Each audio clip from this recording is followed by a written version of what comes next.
The world's population is booming.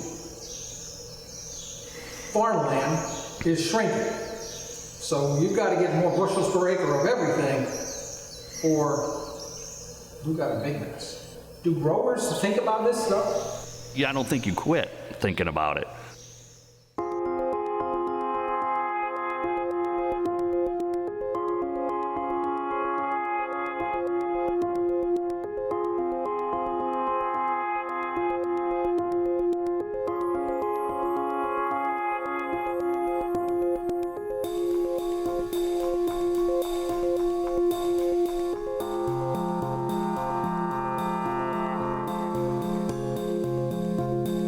I've lived here all my life.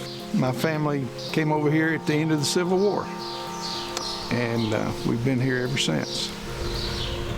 My grandfather started it in the 40s. It wound up being passed down to my mother and then on to me.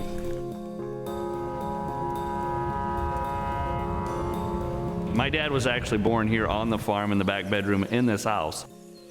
If it wouldn't be for my dad, I guess I wouldn't be where I'm at today. My father had passed away at a younger age, and so I decided to come back and take over the family farm. It was hard, just being around here with him not here. But every day I'm glad I made a decision. It's a lot of work, but I grew up doing it. Well, my great-grandfather bought it. His daughter married my grandpa, and they moved here on the farm and acquired it from him when he passed, and I'm the fourth generation. You know, there's a lot of different reasons. Probably one of the most important ones is to keep farming in the Poon family.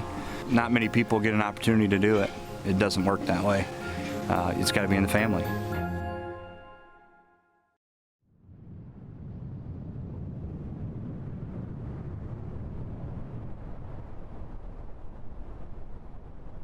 There are more than 2 million growers in America, and every one of them has the same concerns. Bad weather, low prices, higher costs, and how to get the most out of every acre. In 2015, Agrison, part of Loveland Products, hired a team to follow 5 growers from planting to harvest. 3 of our growers are in Iowa, the heart of the Corn Belt.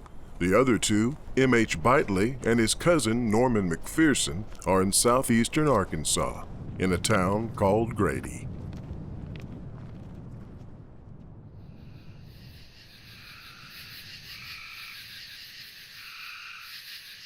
Farming is never finished. There's always some little something that can be done, can be cleaned, can be put up, can be checked on. You literally cannot completely relax as long as we're in Lincoln County. No, but I farm in my mind. I hadn't used an alarm clock in my life really to get me up or to be sure I was up. So I got up to 2:45, and it's just, you know, ready to go. You can have several family members together. Well, I love Grady. It's laid back. People, you know, just about everybody here. We don't have crime. Everybody looks after each other. And man, when we would go away for a weekend or for a week, you didn't lock the house up because we didn't have a key to the doors. And the locks didn't work anyway, so it didn't matter if you had a key.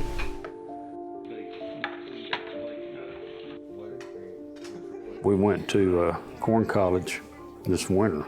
I take them to where they can learn the stuff. We study year-round as to what new technology is, because if you're not keeping up with technology, then it's difficult to stay in business.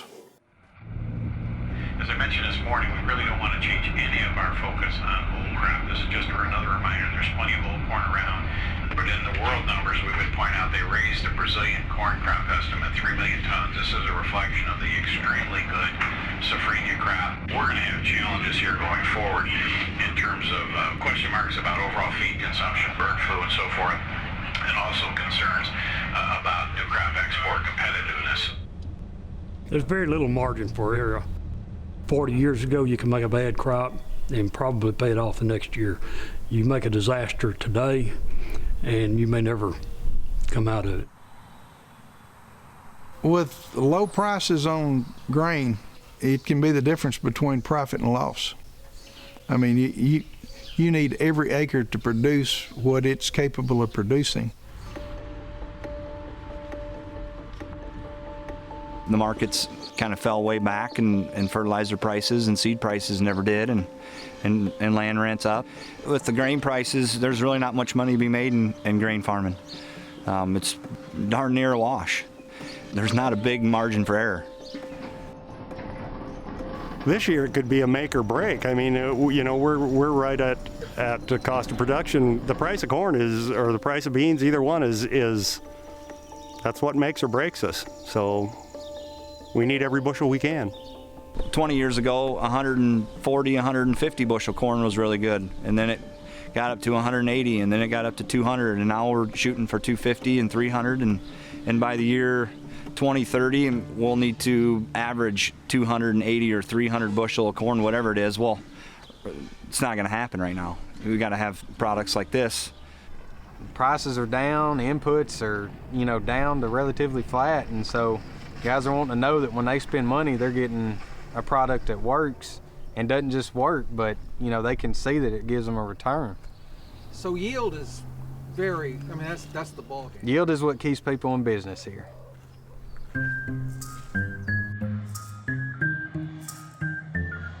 I was the first one here to actually use it in the field. And as others have seen what it's done, my neighbors, they've started using it. We saw a definitive difference in where we used it and where we didn't. To begin with, I was just wanting to get rid of the corn stalks. He said it's the best thing he's ever put on the field. And he says that all the corn cobs just disintegrate, and you can see a difference in the texture of the soil. You can see this as you walk past the fields.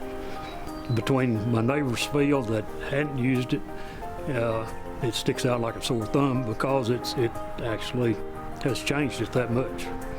It's kind of like fertilizer for microbes. The Iowa growers, Lyle Teggles, Scott Poon, and Jeff Frank, are part of a multi-year study to see if Accomplish LM and Titan PBA from Loveland Products can help them boost yield, and to determine if these fertilizer biocatalysts can help nutrients get where they're supposed to go, the plant. I like how they're doing these trials. I mean, they're doing them up on a 90-foot trial. I mean, they're trying to do everything to eliminate any type of probabilities here. Like I said, I think we're in this just early stages, you know, 1 year into it, and we're anxious to see how it works. I like the idea of the environmentally friendly product that it is. When you're young, you want to get the most out of everything, and now that I'm a little older, you think of what's going to happen in the future. Well, we definitely want to make sure that 100 years from now that farm ground is still farmable. And they're finding out that with these products, that their plants are healthier, they can handle the summer heat so much better that they're able to, you know, keep their yield up even on super hot and dry summers. But I have to see it for myself. I don't take somebody else's word to be gospel. Prove it to me.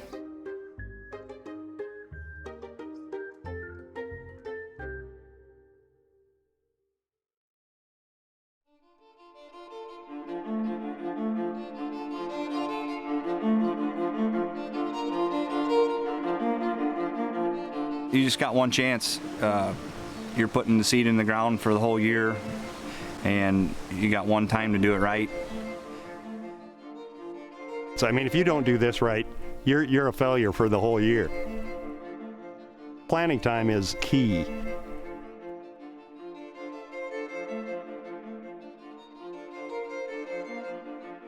I pray about it a lot.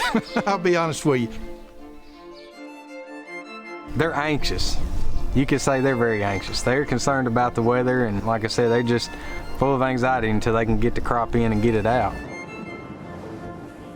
You know, we're at the mercy of Mother Nature.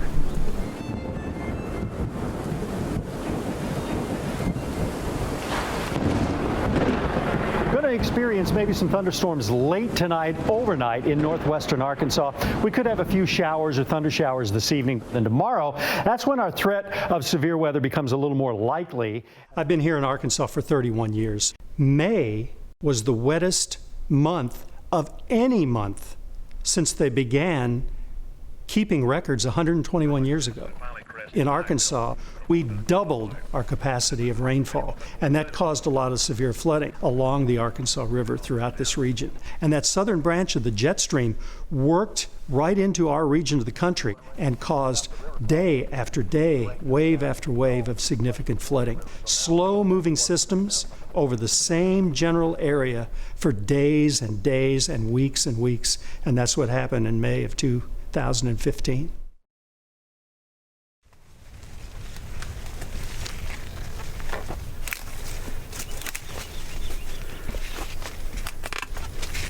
Spring was wet. We had all of our ground ready to plant last fall. Whenever we catch a day that was dry enough to get into the field, we'd jump in there and plant. And we had about a week that we were able to get all of our corn planted. Was there ever concern it was going to be too wet? Yes. 30 inches of rain fell in April, May, and June. So far, July has been dry and is about to get very, very hot. There you go. We're going to hit 100 this weekend, and it'll stay 100 probably through August. Is that good for corn or bad for corn? At this stage, it's good for my corn because it's all we're doing now is waiting on it to dry down some. I've been using Accomplish for several years now. Last year, we cut 234 dry bushels, delivered bushels, and this year we're looking at 250 delivered bushels. I am a happy guy. Earlier in the year, I was an optimistic guy. Now I'm a happy guy. Everything looks great. And you're gonna be a thrilled guy. I will be a thrilled guy. I actually run my own combine just to see how thrilled I can be. A few months ago, MH said, "Prove it to me." But now that his corn is 8 feet tall, he is recognizing the effects that Titan and Accomplish can have. They kept telling me, you know, you've got the nutrition in the soil, but it's bound and the plant can't get it. And I have been able to see a definite difference. It's like we put out more fertilizer than we actually did because the plant was able to get it. We're looking at the difference between soil that's had Accomplish and Titan on it and has used all the nutrients that were available versus corn that's had fertilizer put on it, but obviously the fertilizer wasn't as readily available to this one. Probably the root mass is more than double on this plant than that. If you notice on this one, these brace roots virtually burned off. And on this plant, the brace roots, they attach to the soil and continue to grow.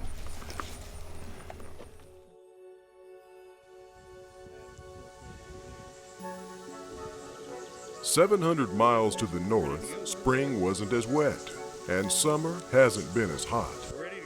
So for the Iowa growers, Lyle, Scott, and Jeff, things are looking up." Well, I try to fly my fields, you know, regularly, look at them from above.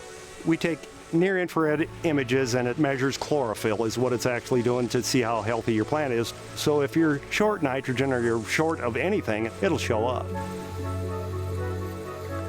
Since you were here last, it has come a long ways. It looks like we got a great crop coming. We've had plenty of rain and not too much, so we don't have a lot of drowned outs. We should be real comparable to last year. I mean, around that 210, 220 mark, I think will catch a lot of the corn. I don't know, we could do a little better than last year, actually. We never got the big rains that, you know, like farther south got. We've been very, very fortunate. The rains come in at a good time for the corn, and the disease levels have been low, so everything's been good. You know, my goal is to outproduce what we did last year, and last year was the best crop that we've ever had. We ranged anywhere from 200 to 232 bushel the acre. The crop, as far as moisture is concerned, is pretty well there. It's going to be a dry down situation, you know, whether we get enough warm weather to get the crop where it needs to be when we want to harvest. At this point, we're doing it. I'm concerned about the weather, that we don't have a hurricane come in out of the Gulf. That's my only concern at this point. I had a bean field. It was one of my best bean fields here about 4 years ago, and the field looked great, and we had some hail, and 1 week before we combined them, we went from probably 60 bushel beans to 13 bushel. This whole year, everything's led up to a really good corn crop, and things look really good, but I won't be able to tell you till it's in the bin.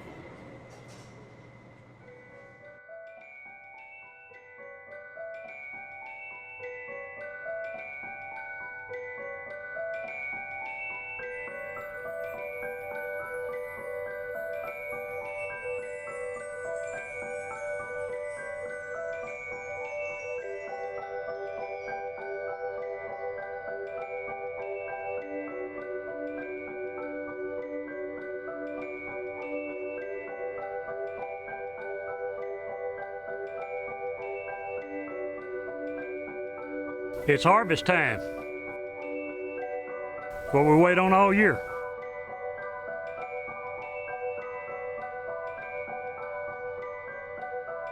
It's cooled off.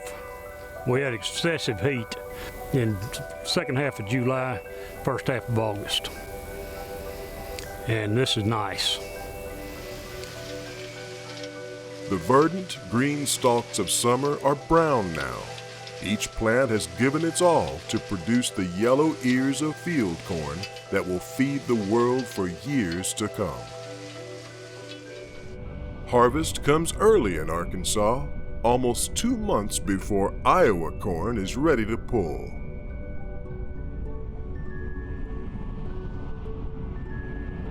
Get up in the morning and probably try and get outside by 6 o'clock and do chores with the livestock. Check if we're drying corn. Go down to the farms and check the bins, make sure the stirrators are working, make sure the heat's running, make sure guys filled up propane, and get out to the farm where the combine's at, grease everything, and then pretty much all day long it's go, go, go, go, and go until the elevator closes, and then fill everything up and come back home and check the bins and get in the house at 11, 12 o'clock, and wake up in the morning and do it all over again.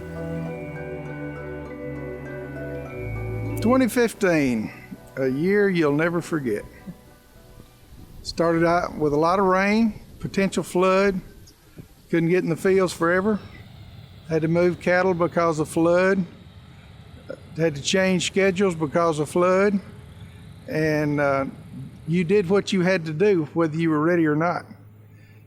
Never count your chickens before they hatch, but I think it's going to be overall a good year. My goal was 200 bushel corn. That's the amount of nutrition we put out, was to generate a 200 bushel per acre crop. There was no late season hurricane in 2015, so Norman is getting yields that are among his best ever. We're from 263 to 234. 263. Yes, What does that number mean to you? profit. In Iowa, things are looking just as promising. In a year that Jeff Frank described as make or break, he, Lyle, and Scott are all pulling in record yields, as much as 10 to 15% more than a year ago. I think the most we've ever combined was 225, all the while I've been farming, and you know, we're having a field hit 235, and it's huge. Oh, it's a blast. I tell you, when everything works right, it's great. They usually tell if I'm happy or if I'm not. I'm very happy today. Life is good. I knew it was a good year when I got in the combine. I never speculate. It's just not my game. Once we went across the field, I knew it was a good year. corn's yielding anywhere from 200 to 245. We have some real good producing corn ground, and we have some marginal corn ground, so that's pretty much the difference. Oh, it's a good feeling. You know, harvest time is just a great feeling. I mean, it makes you feel like you've accomplished something. It's tremendous. It's better than the yield we had last year by probably 10-15%. And last year was really good yields too. What kind of numbers are you pulling out of it? Well, this farm is doing a shade under 250 right now. But now we just got 35, 40 mile an hour winds yesterday, so we got some ears on the ground, and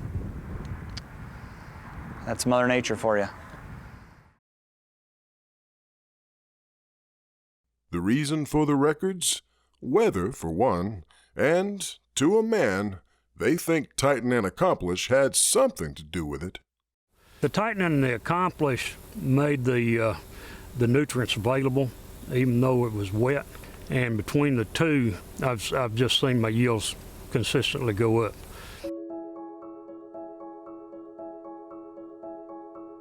I put Titan on every acre of corn, every acre of soybeans, and every acre of rice. The plants seem to be healthier. Some of the corn that I have planted this year, the soil was very, very mined out. And you would not know it by looking at this corn. It looks as good as any corn as we have. And I think that was because we put the Titan on there, and it did help that soil release what was already there. This Accomplish, I think it's one of those things that once it gets started working in the soil, I think we'll see big time effects. And so I think it's a tremendous trial. And I think, you know, if we see tremendous results, this is definitely a product that you're going to see a lot of people want to get on board with. Well, I always like when you start talking about something that's a new product, you would be surprised on how a room will stop to listen. And this Accomplish has really got a lot of people looking. I mean, overall, I mean, it's just huge. I do feel like that in the future that Accomplish will be just as much a part of growing crops as seed. Once guys see the results off of it, it is one of the first things that they plan when they start the year out is where they're going to put it and how they're going to use it. I mean, it's just as much of their business as putting diesel in their tractor. I guess we're going to go in the barn, and Ellen fixed up the loft, and we're going to go upstairs and have supper and a few refreshments and enjoy the evening.